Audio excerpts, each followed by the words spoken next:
Yo, what's good? Big Z here, and today I'm going to show you guys how to make this.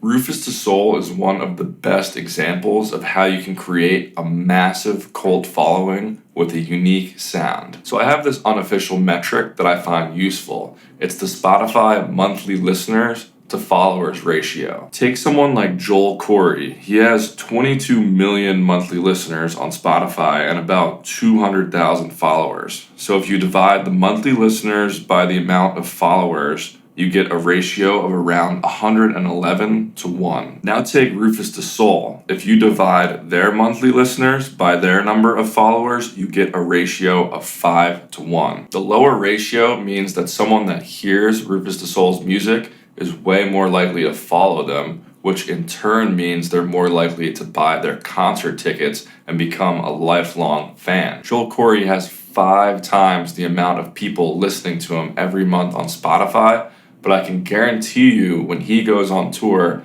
he can't sell out massive arena shows worldwide like RÜFÜS to Soul can. So how do they achieve this massive cult following? I think it really comes down to having a unique, timeless sound. Let's get into how they achieve this sound. So most of their music actually has a 4 on the floor house beat.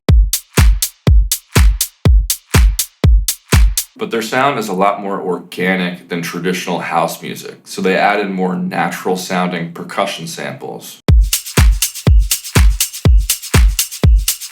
And you can go through and actually make sure your percussion loops and samples are a little bit off the grid to give it that more organic feel. They also always have memorable chord progressions that really make you feel something. They're emotional. In the case of this track, the bass line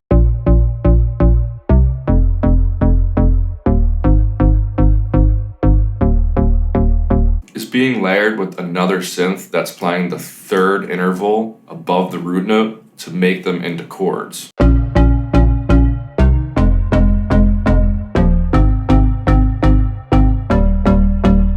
And to make this feel a little more organic, I've offset the bass notes from those synth plucks. So instead of being right on the grid with the bass notes, they're set back a little bit to give it more of a loose feel. But that's a little overdone right there. I just had them slightly offset.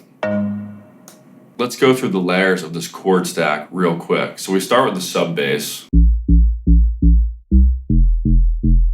And that's just this basic mini wavetable set in this wavetable position. And it's just one voice of unison because it's our sub bass.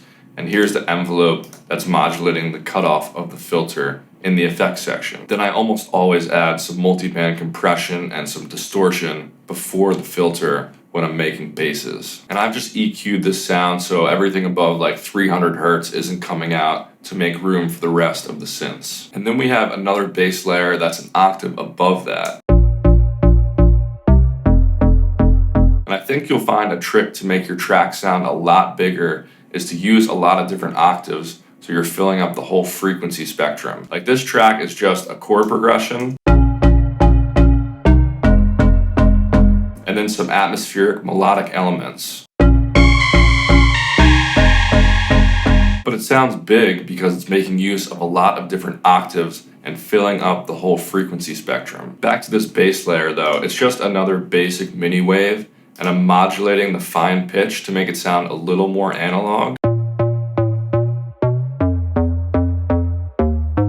But I just want that to be a subtle effect. And then I have envelope 1 down here modulating the cutoff of the filter in the effects section, along with some multiband compression, some dimension expander up here, and some tape saturation. So those 2 bass layers are just playing the root note of the song, and they're a little off the grid just to make them sound a little bit more organic. And then they're layered with this pluck sound, which like I said is playing the 3rd interval above the root note.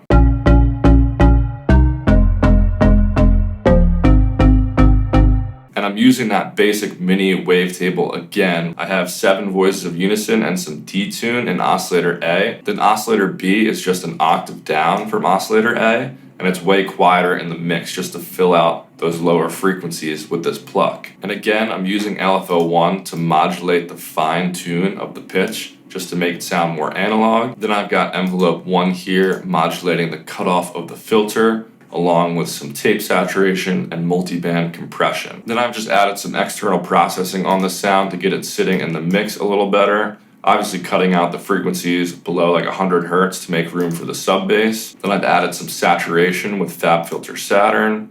I've added some more compression, and then I have another EQ just to get it to sit in the mix. And then I have some external reverb on there that's kind of lower in the mix, so it's still a pretty dry sound.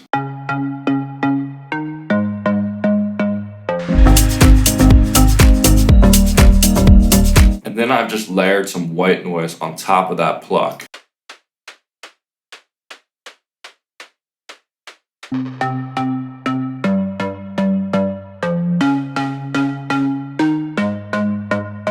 That keeps the pluck interesting and just makes it sound a little grittier. So Rufus Du Sol's tracks are also very atmospheric, but making atmospheric music doesn't mean just drenching everything in reverb. Like in this track, the drums and the chords are actually very dry. There's not that much reverb on them.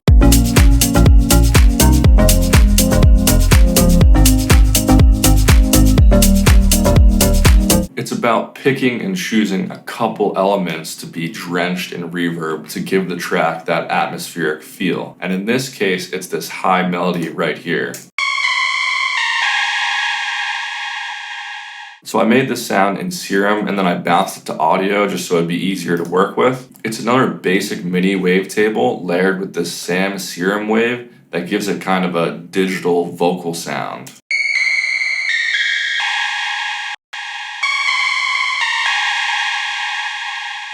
And the octaves of both these oscillators are very high. The first one is 2 octaves up, the second one is 3 octaves up. So it's really high in the frequency spectrum. I've got envelope 1 down here with a really long release time, which is why you get that long drawn out sound. Over in the effects section, I just have some compression and this high pass filter on there. And then I added some external processing because I really thought it needed it to sit in the mix. So this is without external processing. It sounds kind of cheesy that way, and this is with it. So I've actually got some OTT on there, just at like 11%. And then I have FabFilter Saturn adding some saturation with this destroy mode, which is really like a bit crusher. And then I have this EQ on there, helping it sit in the mix a lot better. And then of course I'm adding a big reverb to this sound as well. Then you'll always notice some random background vocal effects with a ton of reverb on them to add some more atmosphere to the track, like this sound right here. So they'll sprinkle sounds like that throughout the track to keep that big atmospheric feeling. So if I were to sum up how to make this kind of music, I would say start with a chord progression that really makes you feel something, and then use some analog sounding synths to achieve that sound. And then I would layer on some big atmospheric sounds.